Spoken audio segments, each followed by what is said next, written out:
Okay, we're live. All right, it's the Newcastle breaking news. I'm Daniel F. Knight, the only one without a name tag. And we're here with some of the candidates for the Newcastle School Board. We've got an incumbent here, Robert Lyles, and I'm really excited to be here. I first of all, we've been talking for 20 minutes. That's why we haven't went live. We've just been having a good time. So this is going to be a really fun interview, but I'm hoping it's going to be really informative. Robert Lyles, let's just start with you. What's going on in Newcastle School Board? How you doing, Dan? I'm good. So first, I want to say thanks to you, Newcastle Breaking News, for giving us the opportunity for using your platform to discuss, something. The Newcastle Breaking The News. Newcastle Yes. Breaking News. I stand corrected. Really want to discuss something, that's very near and dear to my heart, and that is, public education system.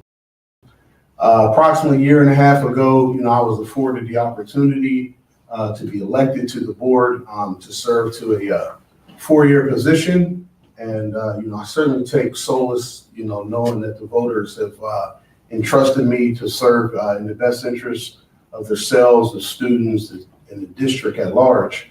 But since being on the board, what I really come to realize it's really troubling, and really my goal here today is to educate the voters and be very candid and forthright about some of the things that they may not be aware of that take place on the board and behind closed doors. I certainly want the voters to know that I am their voice. I'm there to do what's in the best interest of our kids and our taxpayers and our school district. What I've really come to find out is, unfortunately, there's too many people in public service that run for office for the wrong reasons. Newcastle historically has had a bad reputation as it relates to nepotism. And it's really, nepotism in the district it's deep, it's pervasive, and it's generational. For far too long, you've got board members taking care of their families and their friends at the expense of our students. You look at our test scores at the junior high level and the elementary level GW, our test scores are deplorable. And our students deserve better. I think we have hiring practices that are archaic. Essentially, we really don't have any hiring practices. What are the hiring practices? I couldn't tell you, Dan. All I know is typically about 3 days before the board, public board meeting, we get an agenda typically on a Friday. Well, let me backtrack. I was gonna say, I assume there's some vetting that goes on. There is a vetting process, but I don't believe it's a very transparent process. If a job opening comes up for a secretary or a teacher, we'll conduct interviews. Each candidate is given 7 questions, maximum of 4 points per question. 28 points is a maximum allotment that you can score on an interview. Every candidate is only given 1 interview, which I find really strange. I've never heard of anybody, applying for a job and being offered a job after 1 interview. Typically, you bring the candidate back a couple of times, really to try to understand the candidate and see if there's really a good fit. How many people were at those interviews? So all of the board members typically, there's 9 members on the board. Each board member is elected to a 4-year position. Okay. And the voting is staggered. So you may have 5 candidates 1 year, 4 candidates another year. Okay. But in my experience, the hiring practices, they've been very troubling to me. I don't think, in my experience, I voted no against several candidates. I just don't think we're hiring the best candidates. Okay. And it's very troublesome to me. When you look at a better candidate versus one that does better in an interview, one that has better, scholarly better, or how is that weighted? I think you have to look at several things. You have to look at their academic background, their previous training. You have to look at their job experience. So those are some of the factors that you have to consider. For instance, if you're hiring a teacher, okay, and Dan Effenite's been teaching in Newcastle Area School District for 10 years, and you've got a good track record in the district. Obviously, you've been there 10 years, but you're not permanent. and then we turn around and we I could have hire. went to high school for 10 years. We, you know, and we turn around. And we turn around and hire Jesse Moss because, you know, Jesse Moss he just graduated from college last year. That's problematic. I just don't know. I mean, Jesse Moss would have to be a really stellar candidate to have been out of college teaching maybe 1 year, and we pass you up. You've been here for 10 years. There's something wrong with us if we've kept you around for 10 years. Yeah. And we're not willing to hire you permanently. So I just think that, you know, the nepotism is blatant. I think one of the other issues is the egregious spending and the fiscal irresponsibility. And, you know, my ask really of the taxpayers is to really consider, you know, the outside candidates. If we really want change, if you want something you never had, you got to be willing to do something you've never done. Yeah. And here's the reality. After the elections, there's going to be a lot of changes that the taxpayers are not going to be very happy with. Number one, our school district, we have about $2.8 million in our general fund. Let me just stop you there. It's a real problem. You're a guy technically on the inside of the school board. So it's a real problem when there's not a unity in the school board. And the number one people that suffer are the kids. Students. Yeah, absolutely. Absolutely. You know, I remember my experiences going back into I'm from, you know, I graduated from Newcastle, and I got a sense of you know, it is cliquey. It's a cliquey school. There's no denying that. But you're saying it's a cliquey school, or you're saying there's more cliques outside of the school too, inside of the school board. On the school board, and that perpetuates. Perpetuates. It's been perpetual for a long time, and I think I'm sorry. One more thing. That's I'm okay. sorry. I don't mean to keep interrupting. That's okay. But let me I'll stop everybody there. And there's anything that's going to be said here. You know, if someone has an oppositional opinion about that, I am inviting you to reach out to me and talk to me about it if it's something you want to talk about. So, you know, anybody that wants to come on and talk to us is more than welcome. And certainly, Dan, I just for the record, you know, what I'm stating is factual. I'm not saying. And I stand by, just for your listeners, Yeah. I stand by my comments. What I'm telling you is what I've experienced in my time on the board. Yeah. And so our district, the other concern that I have is, so we have poor test scores.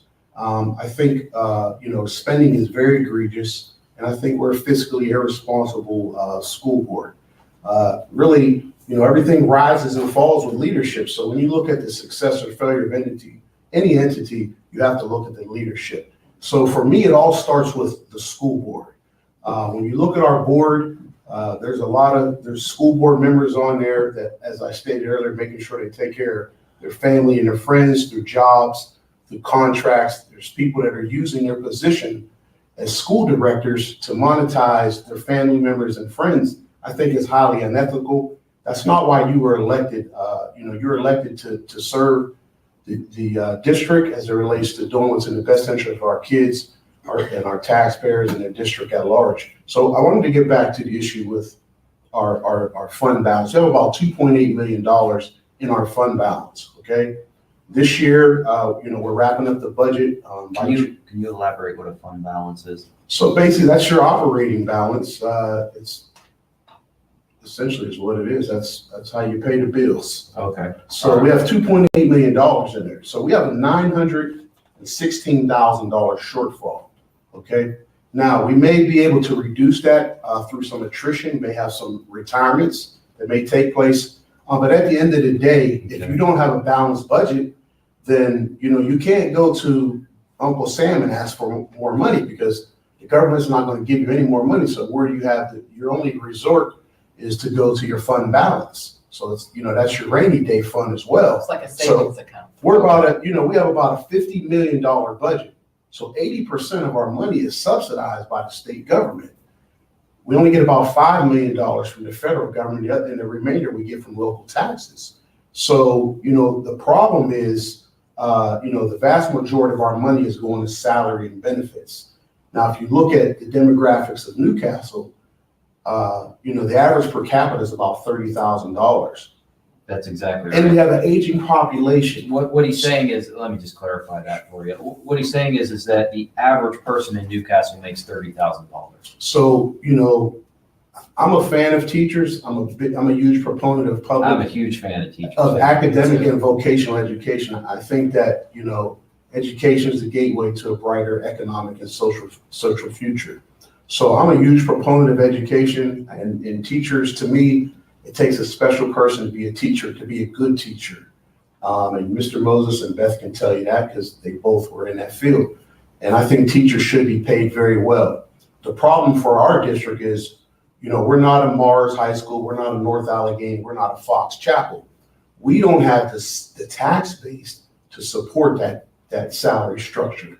Okay. And eventually, the chickens are going to come home to roost. And so I think in 2 to maybe 3 years, the district's going to be fiscally insolvent. So you're predicting a fiscal collapse. I think so. And if you just look at the numbers. And again, this is somebody on the school board saying that. You know what I mean? So that's a problem. If anyone says that. Let me Go tell ahead, you go ahead.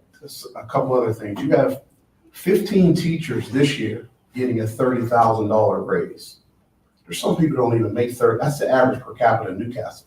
You can't blame that on the teachers. You have to blame that on the leadership. Okay? So that's $600,000 right there, or $450,000. In 2 years, you have 40 teachers getting a $30,000 raise. That's $1.2 million. So you're saying that's a windfall. So 15 teachers are gonna, and then 15 more teachers. No, 40 in 2 40, years. okay. I 40 understand. teachers getting a $30,000 raise. Is that, That's $1.2 million against your budget. how does that fall along the lines of competitive salary? If you can get Is a it- job in You get what I'm Newcastle, saying? Is that a competitive salary That's- raise? in or is Lawrence that- County- What is that? in Lawrence County, it's contractual. Mhm. It's So- called jump step. It's called a jump step. So you need 17 And that's been in years. the contract for years. Okay. It's not something new. And again, that goes back to leadership. So what you're dealing with in our district is what I would categorize as the sins of the current board and previous boards is really what you're dealing with. These teachers getting this $30,000 jump, what will they make after? So their max salary is probably about $94,000, $95,000, which again, That's their ceiling? yes, that's their ceiling, which again, I'm a capitalist and I have no problem with you making that kind of money, but the problem is we don't have the salary structure. Yeah, everybody better be Taxpayers- leaving with 95% on their test grade when they're doing that, when they're making. Well, that that's kind of money. that's a whole nother thing. That's the next point. So. Yeah. That's, So let's talk about these people making this money. Go ahead, sorry, but I want to talk about these. So, that's a big problem for our school district. So, again, the nepotism, the board members and their friends and family financially benefiting from the district on the backs of the taxpayers, it's highly unethical. Yeah. The fiscal irresponsibility, these test scores.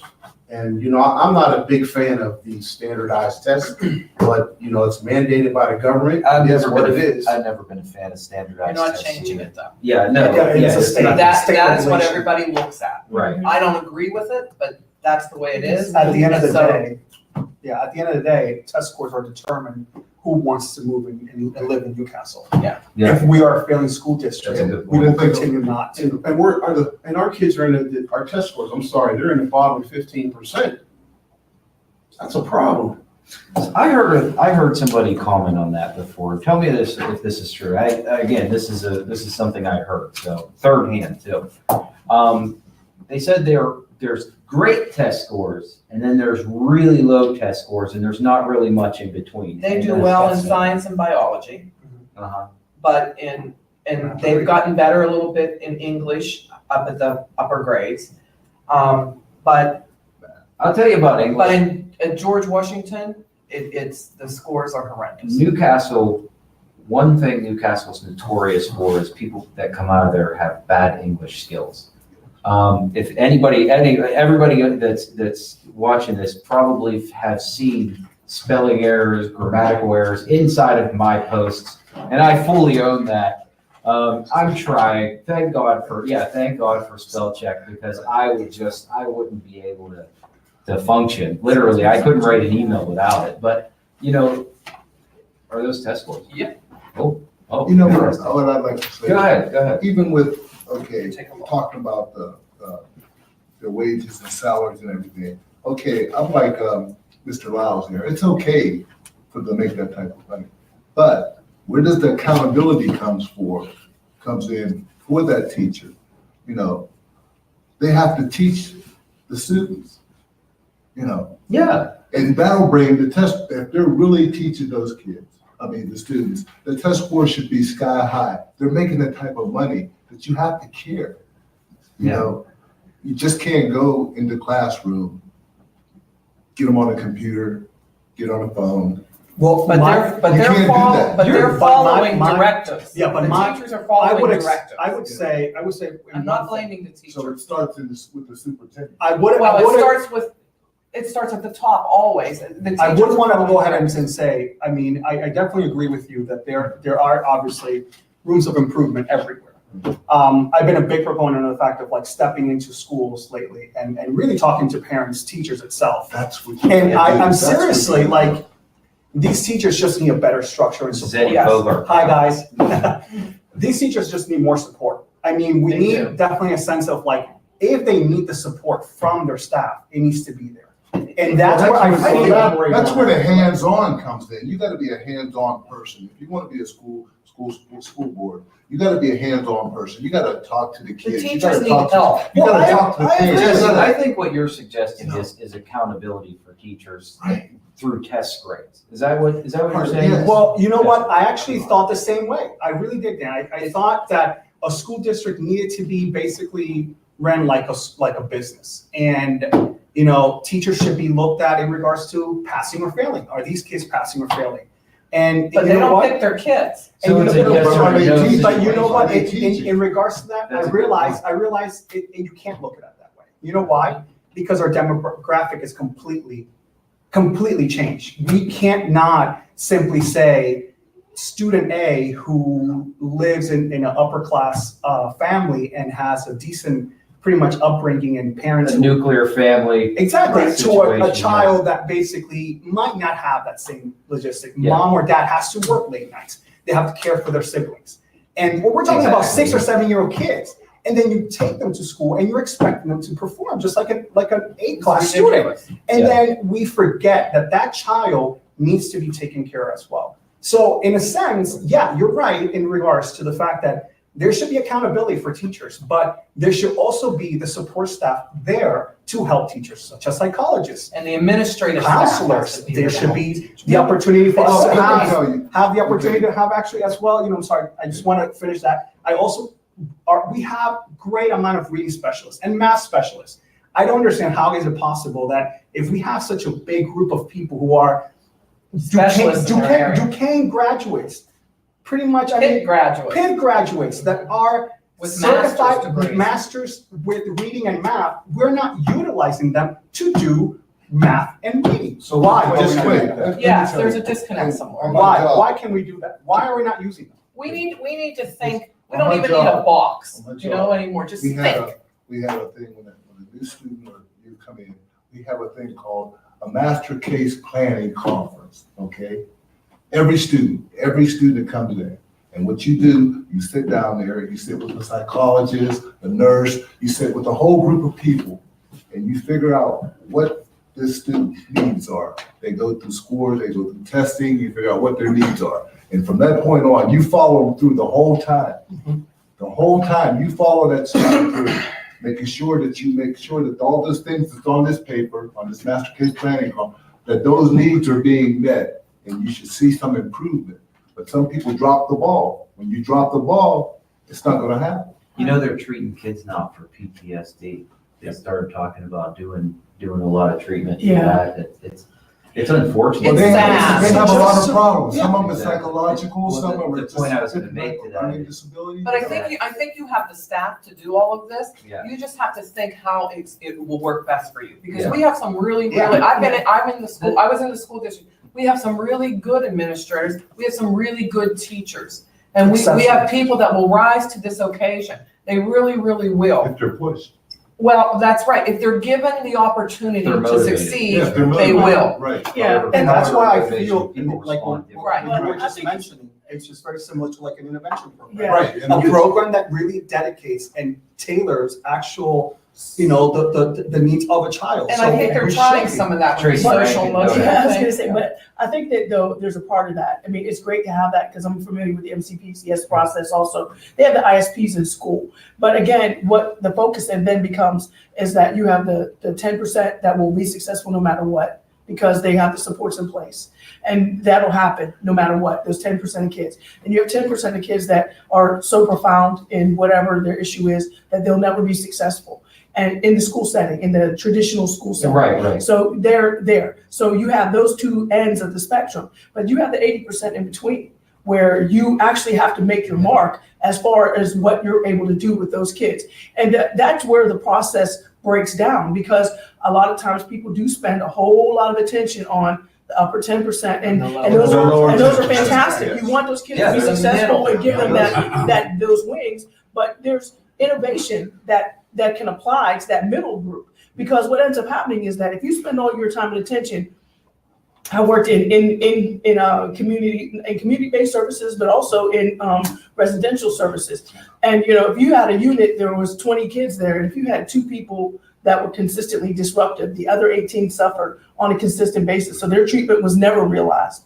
So Yeah. you have the same issues going on in the school district where, Only on a bigger, but just on a larger large scale. scale. So We if actually you wanted have to a say that, similar problem on the Facebook pages now too. Well- You've got 4 people, 5 people that are extremely loud, well, and and then you- it fits yeah. into those middle people. and you can take that translation even up to the next level as you start to work on you look at your staff complement. Local You would government. say 95% of your teachers are committed to doing what is right and what is well and whatever.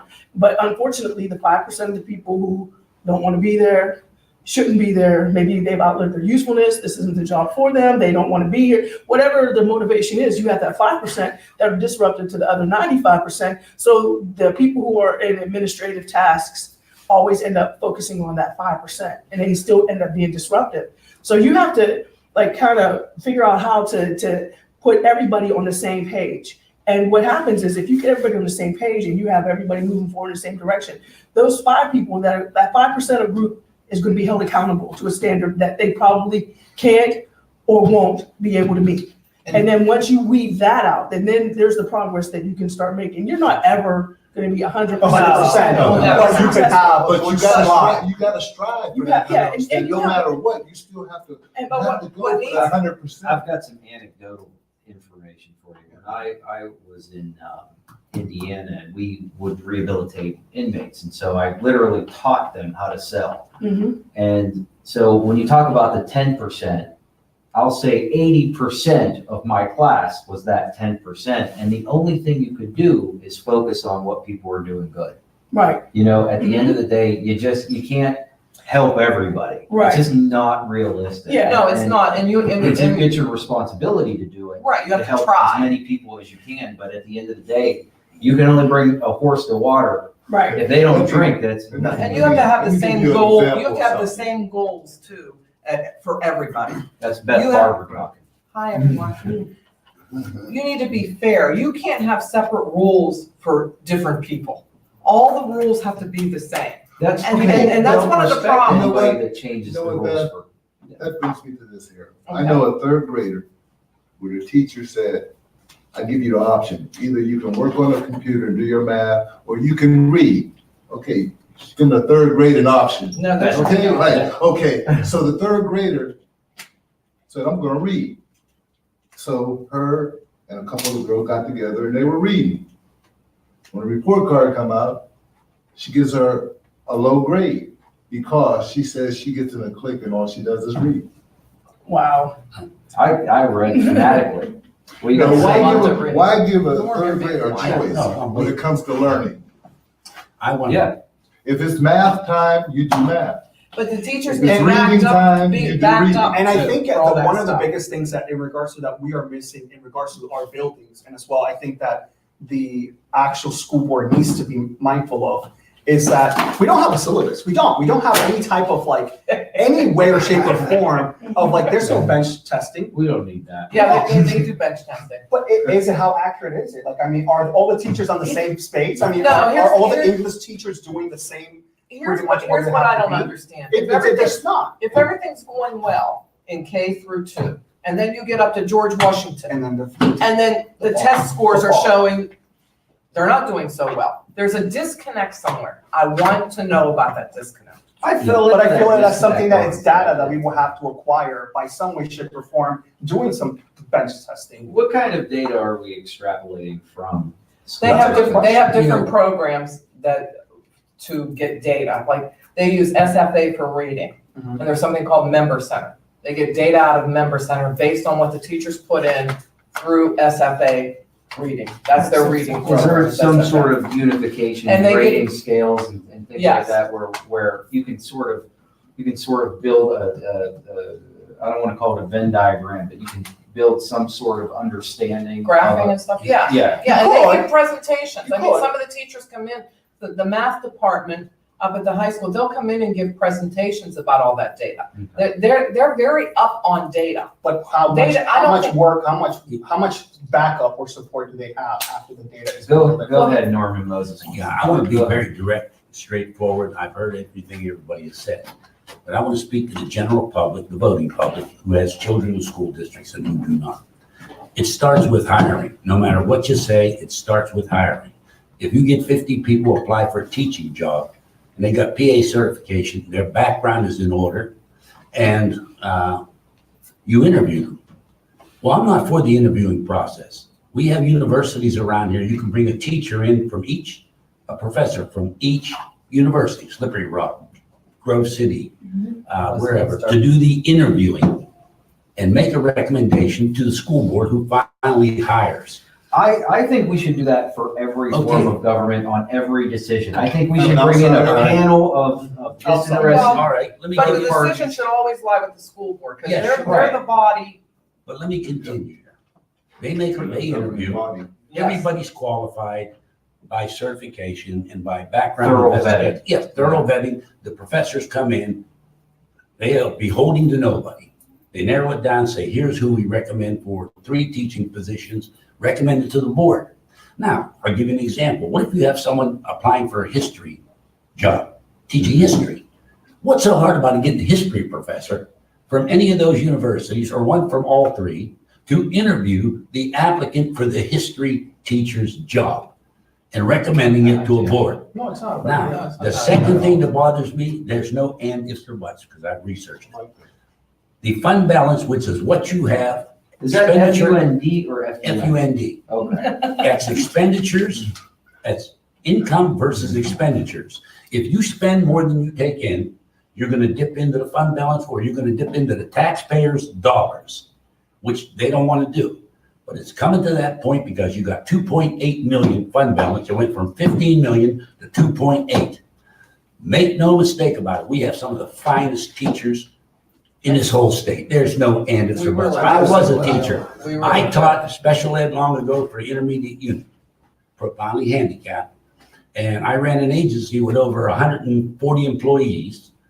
Quite honestly, I have 5 adult graduates, successful, from Newcastle High School, far smarter than their father. And I owe that to the school district and me emphasizing education, which a lot of families can't. I was very, very fortunate, come from the south side, lower south side, almost outside the city limits. But I got news for you, that fund balance is critical.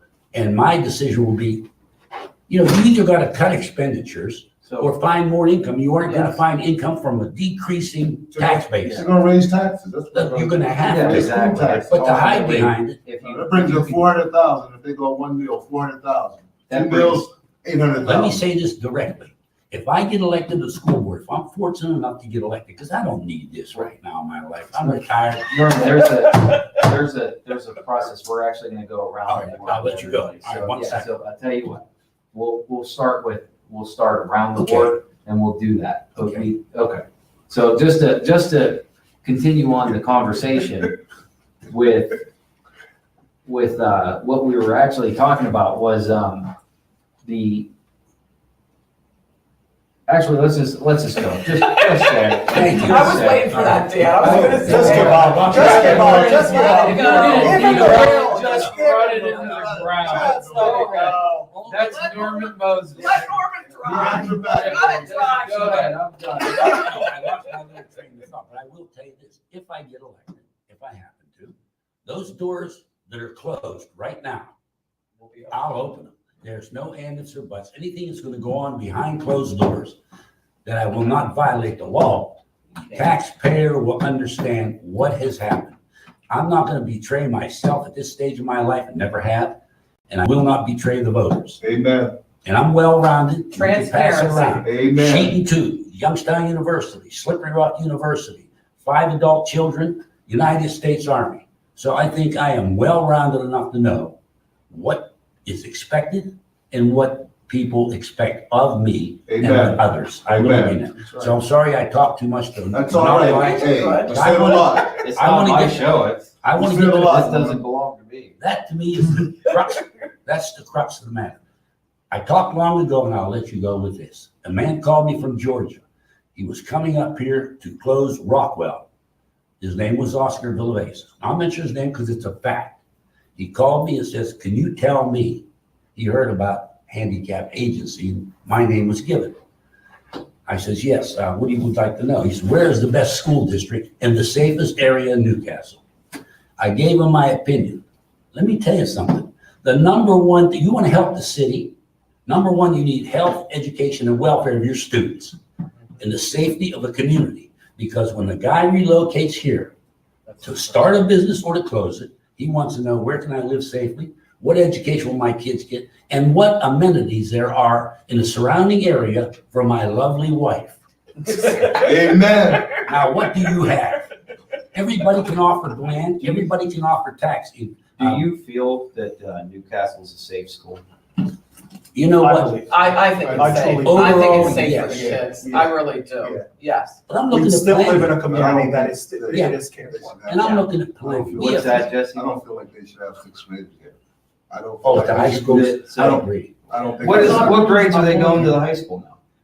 6 through 12. So they will move currently at the high school, you have the 7th and 8th grade on the junior high side. On the senior high, you have 9, 10, 11, and 12. But come fall of this year, they've moved the 6th graders from George Washington. They're moving about 230 some 6th graders down to I guess they would call it the Commons area Yeah. above the field house. And the So you junior have- high wing. And it's a junior high league. So there's been a lot of backlash from parents in terms of, aggregating 6th graders, Yeah. keep them Because You isolated. get some real adult themes that happen in high school. Yeah. You know, in Amen. 3rd grade, there was stuff that was happening I wasn't ready for. I know that, but Mhm. when you hit 7th through 8th, we had that same argument about putting the 7th and 8th graders in Yes. with Usually ninth 7th grade. and 9th grade, they're separate, then you have, That's how when we went to school, Jesse, it was. 7th, 8th, and 9th. no, When we went to Ben Franklin. Yeah, that's and what happened, George yeah. Washington. Yeah, The swimming 7, pool. yes, that's Everybody, right. yeah. Yes, that everybody hated to go fixed- swimming. Yeah, it was terrible. Let's get to We all leadership. got sick. Yeah. Let's get to leadership. You have 3 of the finest facilities for the students in this county. You look at them. And let me ask, where was the planning before we had to move the 6th graders, the 7th graders to the high school? Where was the long-range planning to fill these beautiful buildings that the taxpayers put up and administration put up? 3 of the finest. Well, 2. then they're gonna create new Washington positions was- and put, Was they're gonna create new refurbished. positions, and you know who's gonna go in there. Never mind. I don't know. Let the others talk. You said it, who's gonna go? Well, they'll take care of their friends and family. Well, let me ask you one question. That's how it works. Go ahead. Listen, guys, anybody that wants to come on and address those things, Yes, you're more than welcome. We're a very unbiased news network. We're just talking. But, what? So for the most What- part, I think our schools are Are safe. safe. There's absolutely. bullying But it's bullying everywhere. Yeah, bullying is And gonna happen. that should be And there's always drugs. addressed. If someone says I'm being bullied, that needs addressed immediately. Theoretically, go ahead. And for the record, Dan, the district does have a good relationship with the Newcastle Police Department. you got police officers at George Washington Junior High. and- Yeah, I was almost getting arrested. And in Lockley, Yeah. and in pre-K. So in every building, you got a police officer. So certainly in that regard, during school hours, I think the district is doing their due diligence to keep. Making sure that students students- and yeah. staff And it's a safe. different, it's a different world. It's a There's, different world. There's It's cameras just- nowadays, Yeah. everywhere, and you can pop a camera and wireless is being monitored. Sure. It was a wild You west. can know where everybody goes everywhere in You those know, the days. guy you have with the There's more Newcastle things Police happening. Department is Bobby Salem and the Police Department City are gonna be there. Josh Lamakusa and his people way here drugs. They're gonna be there. Oh, Just read yeah. the paper. They're right on target and in concert with the school Absolutely. district and the common ordinary public. Let me go So back. there are some things that are going well in the Oh, school, no but doubt there about are it. other things that need change. I feel sorry for the teachers. So let's quite talk honestly. about change, Jesse Moss. When you're elected, what changes are you gonna make? Well, first I want to hold everybody accountable. And like Beth said earlier, it starts at the top. It starts at the top. Start holding them accountable so they can hold the ones lower down accountable. So the kids' needs will be met. All the students, not just the top 10 or the lower 10, all of them, the 80 in between, all of that. And like I said, they're needed the most. And foundation, education is a foundation that I've taught my children all the way up. I got 2 daughters, 6 grandchildren, and 1 grade. All of them got a college degree except for the 2 younger ones, and they're in 2nd grade and 1st grade. Every last one of them got a college degree. So they don't So- have them yet. Pardon me? They don't have them yet. No, they don't have them yet, right? They're going. Oh, and I have one that's going into her sophomore year. No, her junior year at Point Park. Really? Yes. You gotta go to college nowadays. Yeah. It's a Or very trade. competitive Or world. Or a trade Or school. a trade. I'm telling you, I'd like to be, Degree, if I one's come working back, on I'm gonna her- be a plumber. Her They make PhD. good money. I think about that all the time. I'm telling you. You know, It's all fun and games till you gotta go out there and dig at sewer water. I don't care, I would do Suss that. I've crawled through But basements it's before important wiring. that they get their education. It's very important. And you gotta, I still believe that you gotta be a hands-on person to know that they're getting, their needs are being met. Before we All of them. turn the camera on, you were talking about talking to the parents too, working with more parents. Right. Can you elaborate, can you expand on that? I think that's one of the most important things I've heard. Well, like I said earlier, I don't think everybody is computer savvy, and so they don't really know what's going on. You gotta pull them in and make them care about what's happening to their son or their daughter.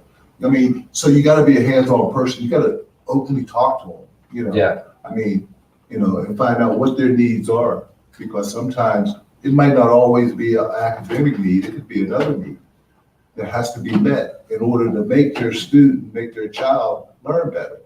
yeah, and that's important. Right, it's very important. Who knows that child better than their parents do? So it's very important. I wish you were around when I was in school. Eddie Bogart, Hi, how you guys? what changes will you make Oh, man. Where do I once you're start? elected school Um, board member? I'm pretty big in regards to just education in general. I've been knocking on the same subject of this intervention program that I really feel that needs to happen. I can't emphasize how important it is that we need to target these kids that are being left behind. Tell us what it is. Well, it's pretty simple. Let me go ahead. Let me say right here. You're in there? So, Go ahead. Any room? An intervention program, basically what it does, it targets our kids that are not reading or writing At risk. at basically at school level. I mean, they're not reading or writing. This is alarming because these are the kids that are going to high school. These are the kids that are being placed on special ed because people just don't want to deal with them. Or these are the kids that are failing and basically are going through the system and finding themselves working middle-class jobs, frustrated with life, or just taking bad ones. Because nobody took the Care for time. them, absolutely. So if we teach them can't to read change and write. that, if we can't change that and avoid that frustration that when a child gets to high school, we can't elaborate and clearly correct these type of behaviors, give them a better opportunity in life. That's basically it. How will you flag these children? How? Very simple. We have the best psychologists and basically counselors that you can possibly ask for. We pay for them. But currently, right now, I don't know if they are doing the best they can because they are doing other things in general that have And been you can appointed. flag them on by PVAS, you can flag them with Keystone testing, you can flag You them can with flag them. PSSA testing. They all have Can you individual elaborate on scores. those? If you're gonna give those acronyms, tell Well, them. PVAS is Pennsylvania Value Assessment System, something like that. Okay, I don't know the real, but all teachers. PVAS is a testing. It's a test. No, it's not a testing. They put in grades, the grades and stuff. Each grades. teacher puts in grades and they're rated, I guess, Mhm. for lack of a better term, on how their students are doing in their classrooms. The main testing comes from Keystone testing and PSSA testing, which is Pennsylvania State System Assessment testing. All of that data is online. Anybody can see it for a school individually, but the schools themselves get individual scores for each student.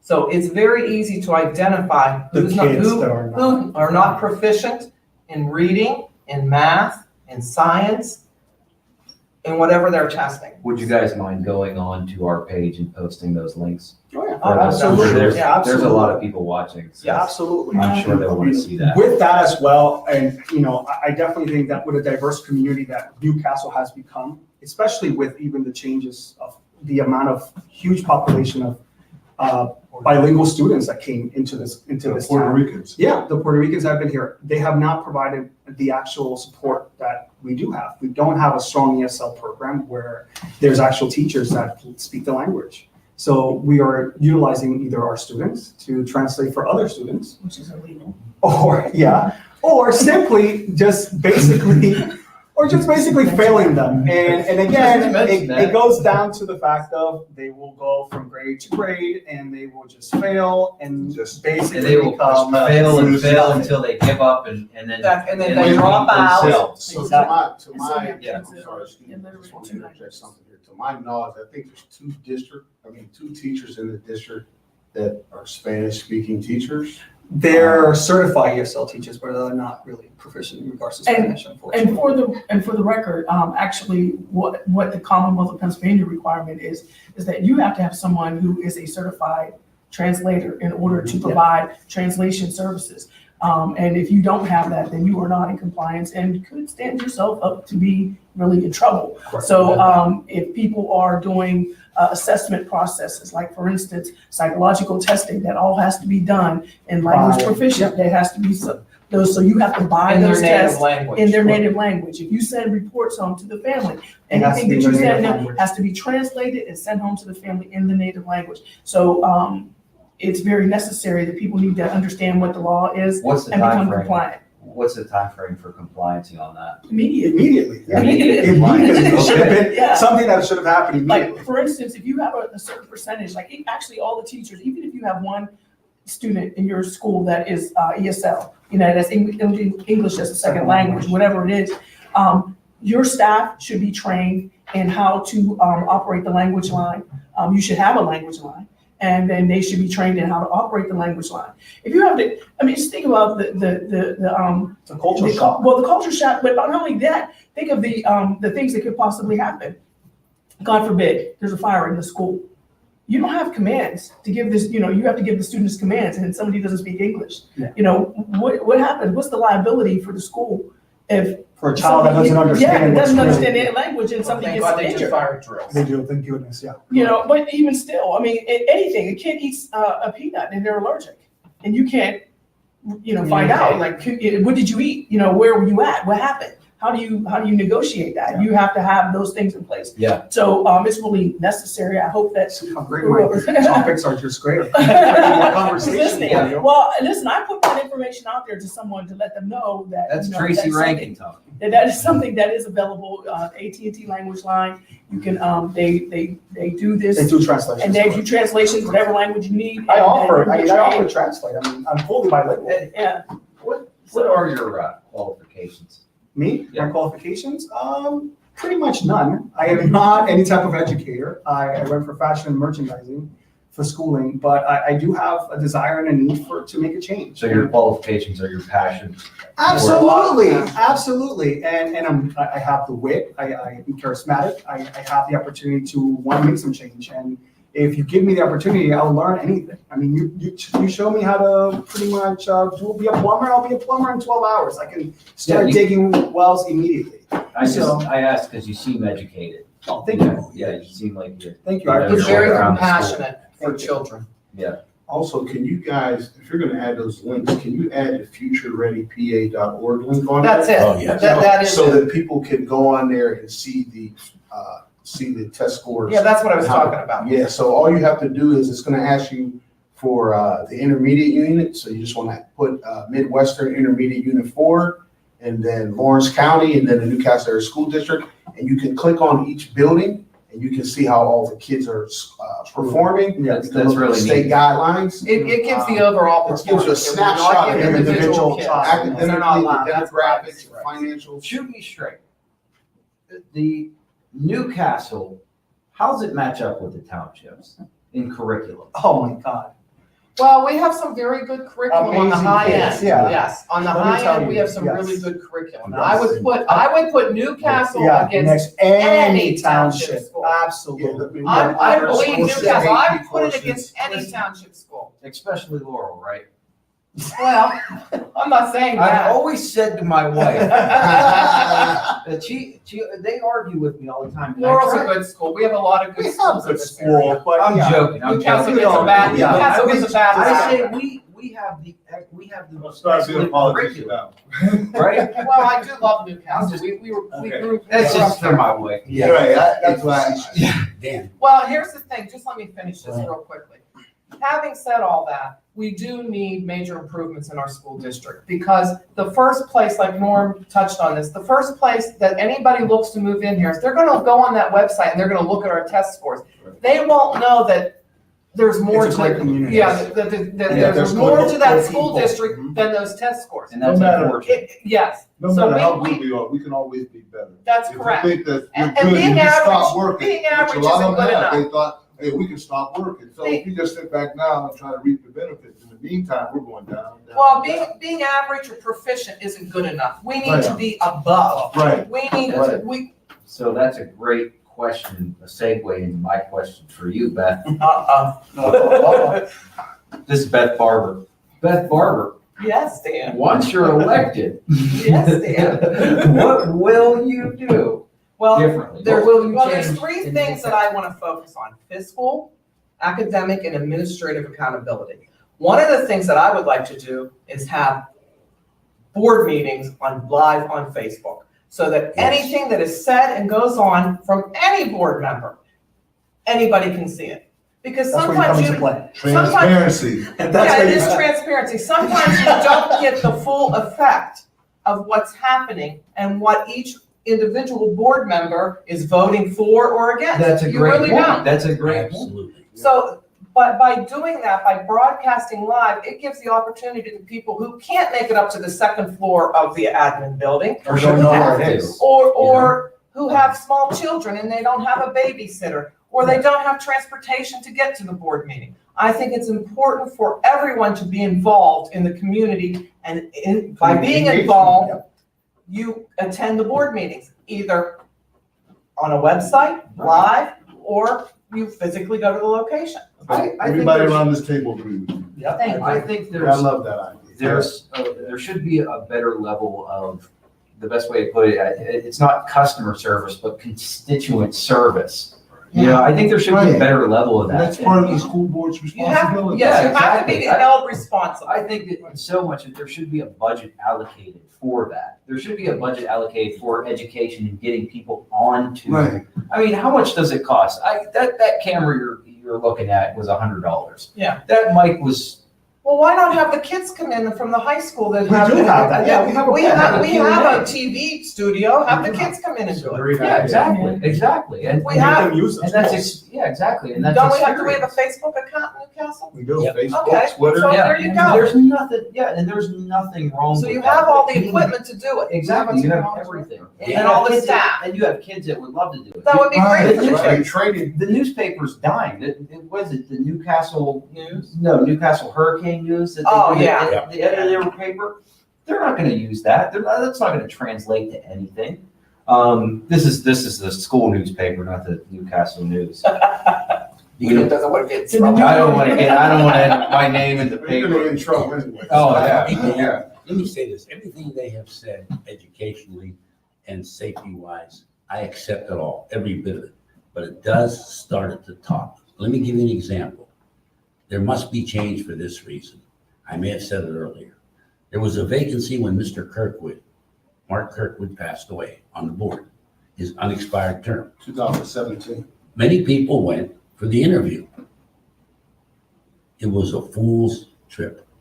They were not going to be selected, and they did not get selected. A person that was defeated got chosen for that, filled the expiration date of that term. They just had another one here. A very good candidate won a 4-year term and a 2-year term.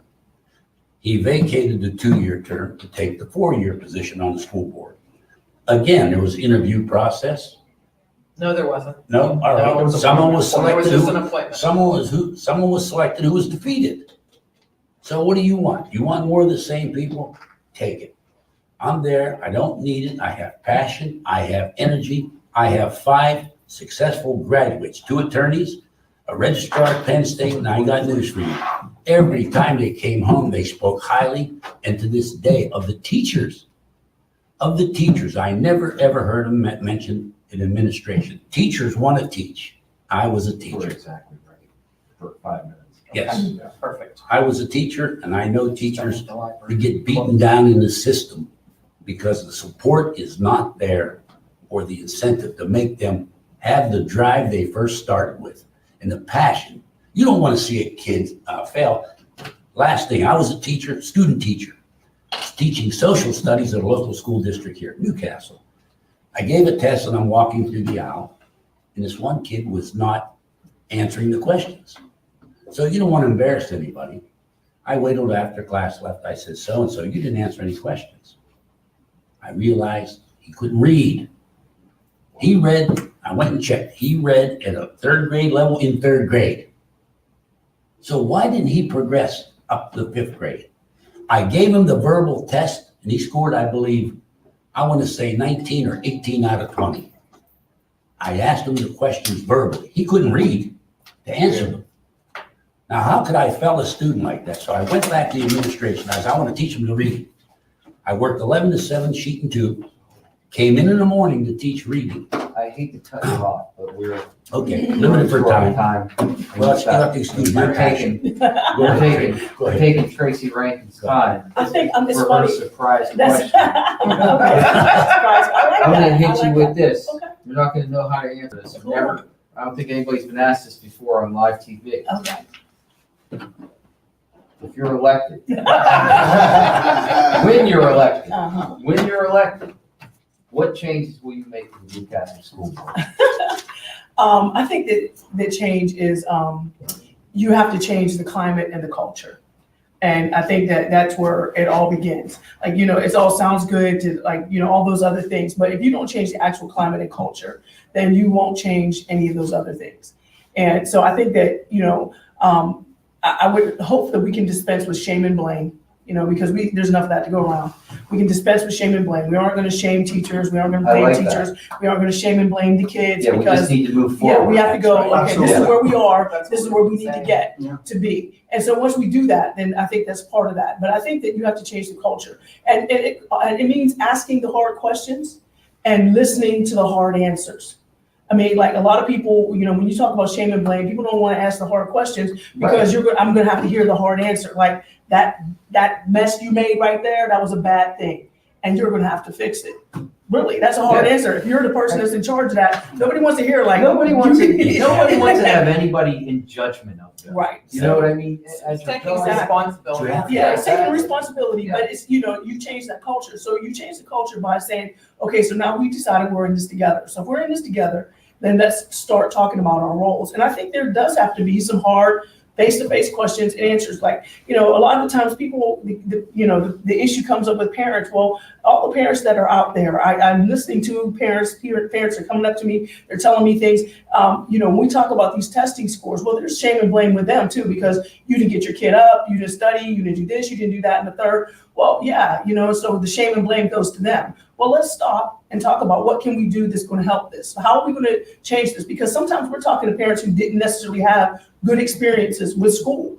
I mean, everybody loves Newcastle. Everyone loves Newcastle, and yeah, we all, red and black till we die. But at the same time, not every kid had a great experience in school, and some of those kids grow up to be parents who don't feel invested in their kids' education because, hey, I didn't like that place either. I hated it too. So if you hate it, we're right here. Me and you. And that happens all over. It happens all over, but I think sometimes when there's that cultural climate that'll come in, because then what happens is the Bible calls it, the leaven that makes the whole big lump. Well, it's the same deal. Once you get that mindset of there's maybe a few people it starts out at, but then it becomes that culture. Whereas if I see you as being part of that 10% that's always going to be successful, then you're not going to hear what I have to say. So if I'm not doing great, who cares? I don't have to, because nobody's going to expect that from me. And if I'm one of these 10% from the bottom that, I know is never going to do great, well, then I'm not like them. So how bad Worse, is they it? expect you to do bad. Exactly. Right? At that point, they come in with a set of expectations for you that you're going to mess up something. Yeah, right, exactly. But I think 90% of it is, sometimes there's no expectations, which to me are even worse. Yeah. I would say no expectations are worse than poor expectations. If I expect you to do poorly, chances are I'm going to do something about it. I'm going to make some sort of attempt to intervene. But if I have no expectations from you at all, there's no expectation. And so if we have that mentality that, okay, well, this is where we are and it doesn't matter, then yeah, that's what happens. And that's where those test scores get stuck at. I think that's the disconnect, because from the first to the third grade, where people have that, maybe you're more invested in that younger kid's education, but as children become more and more autonomous and they start having that peer interaction and and that's where that break comes in. And so we have to bridge that gap. So I think those are some of the changes you have to make. And it has to be face-to-face cultural change. You get out there, you walk, you talk, you listen to people, you have those conversations, you make that happen, And then you have okay? to find the solutions. Yeah, and you find some At of the end of the solutions. day, it's going to be hard, but we It is want to hard. do it. We Well, want to take you have to try. take the risk to But, really make it yeah, happen. but some of the solutions are not that complicated. I mean, some of the solutions are, okay, one of the issues that has the school district at a disadvantage, and using the technology is certainly one of those things, is using that technology. That's a great example of that. For Sometimes instance, technology is used too much and the Well, teacher gets left out. I'm not talking about, but even said still, that earlier. Yes, you did. I'm talking about like just the conversation. I'm talking about when you start talking about changing culture and changing habits, it means that's the engagement. You have to have everybody engaged. So when you have How a do you kid, do that? well, let's say for instance, like, when I grew up in a neighborhood school, my mom lived 2 blocks away from the school. If something happened, you walked down to the school, you had a conversation with the teacher, you talked about it, blah, blah, blah. Well, now make 3/4 of the kids live on the opposite side of town of where their school is located. So think about that. That's a huge impact, because if I, maybe could walk down to the school for an hour and have a conversation with the teacher, as opposed to I got to get on the bus, drag my 2 little kids. It's going to be an all-day process. I'm not going to have time to do that. So I don't do that. Then I'm shamed and blamed. And then the cycle goes on and on and on. So let's make an avenue where people can have that conversation. And if you have a room to set aside and says, okay, Monday, all the kids in this 3rd grade class, we're going to make the time for you to have a conversation with parents. And you dial up the phone. Hey, I'm talking to you on your phone and I'm talking to you about your kid. And I'm spending that 10 minutes in conversation with you, boom and boom. And we are at least engaged. So I'm not gonna see you as one more authority figure that's gonna tell me how bad and jacked And the I think hair I they am. make fun, Yeah. I mean. Well, I know, I'm not saying that the parents don't do that. I'm not saying that the And it's teachers don't do all of that. I'm saying different there's, Well, that's there's, what I'm talking about, there's the ways that hands-on thing. The yeah, only thing you can there's just wrap up ways in of- one word, more yeah, there's ways of- hands-on. well, When you Maybe, interact, maybe you can get a group to go to a community and talk to parents. you can Micro- have, you can have, Micro conversation. you have Right, micro that's what's conversation important. once a week, and you can do that. So then when you get that letter from the teacher at home and saying, hey, this is the week that we're going to be doing the testing process, then it's not some random stranger telling you whatever. It's the person that I've been in contact with from day one. Yeah, And then I have that conversation. And I'm not saying that So the you're more teachers don't, comfortable. right, I'm not saying that the teachers don't reach out. I'm saying is that you have to establish a full collaborative partnership. It's not Because gonna be easy, things- but it's because- gonna, right. like you said, just the you- logistics. of not it. everybody's gonna And- jump on. And board. nobody's, Exactly. not everybody's gonna jump on board, but That the point community is, engagement has to start, and it is gonna start, and it's gonna grow, and it's gonna get there, but we have to make. you have to make the and we have effort, start. and you have to make the plans to start with it and go with it. Changing a culture is time consuming, and it has to be, and it rides on consistency. You say the same thing every day, When you every show- day. Excuse me, Tracy, when you if you're the board and you show an interest in the children, you show an interest in them, and you get the parents, and when the parents see that you're really showing that interest and They get on board. they want to get I on wanna board. wanna get on They board. want to get No, on board. Yeah. And one more thing, though, I want to add into that is that, listen, when you talk about experience, okay, so I worked at the Youth Development Center and I did the whole tour duty.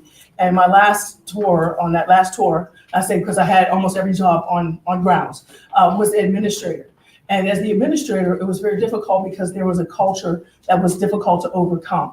And the only way that you can overcome certain things is that your voice has to be the only one anyone hears. That if we are a board, we have to come together as a team. And we say, this is our mission going forward. If you're in the military, they tell you, this is your military mission, and this is what. So you're going to hear from your lieutenant, your captain, your colonel, your general. Everybody's going to hear it going forward. This You're is gonna the be the mission. mother. This is going to be it. We're Yeah. going forward. And that's how it has to Everybody go. listens to the mother. Yeah, you have to have that as a mission. And so that when people hear it and they say, what do we want the kids of Newcastle to learn? What is the process that we're going to use to engage our families? What are the processes that we're going to use to engage our teachers, our administrators? What are we going to do going forward? When they hear that and we're saying, this is the process that we're going to move, this is how we're going forward, this is the process, and we're going to say it every day and every day, so to the point where eventually all those other voices get drowned out and the only voice you hear is the person. You should who's be moving able to forward. ask, you should be able to walk into a school and ask any teacher that Anyone. question, That's and they right. should answer, they That's should right. always. And then we should answer be the the same exact Exact same. same way. Darn Yeah, right.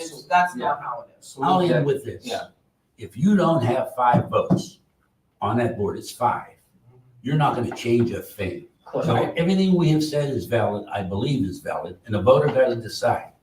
How do I get 5 votes to change policy and procedures, education, safety, and all things else? My fresh mind. Yes, if there is not, you don't have 5 votes, you Yeah. have nothing. It's on there. So can I just, If I talk to you, I just want to say one last, in closing, my appeal to the voters is, I asked you on next Tuesday, May 21st, May 21st. next Tuesday, I asked you Call to off. consider writing in Jesse Moss, voting for Eddie Bogert, voting for Beth Barber, voting for Tracy Rankin, and voting for Norman Moses. I need their help. I would appreciate you strongly consider them. If you do vote these folks in, I'm confident that we can change our school board. We can change the financial trajectory of our school board. We can do what's in the best interest of our kids academically and for you, the taxpayers. So next Tuesday, let's make. Dan? I think Dan, that's. back I would to you. appreciate Back to two you, votes. Zach. I've Right got in, nothing. Jesse Yeah. Moss. Guys, Thank just you, go Dan. round robin. You want to just talk for 5 minutes? All right, guys. Jesse Moss, Eddie Bogart, Beth Barber, Tracy Rankin, and Norman Moses. Bye. Thank you, everybody. Thank Thanks, you. everybody. God bless. God bless. Thanks. God bless you. God bless Newcastle Area School District.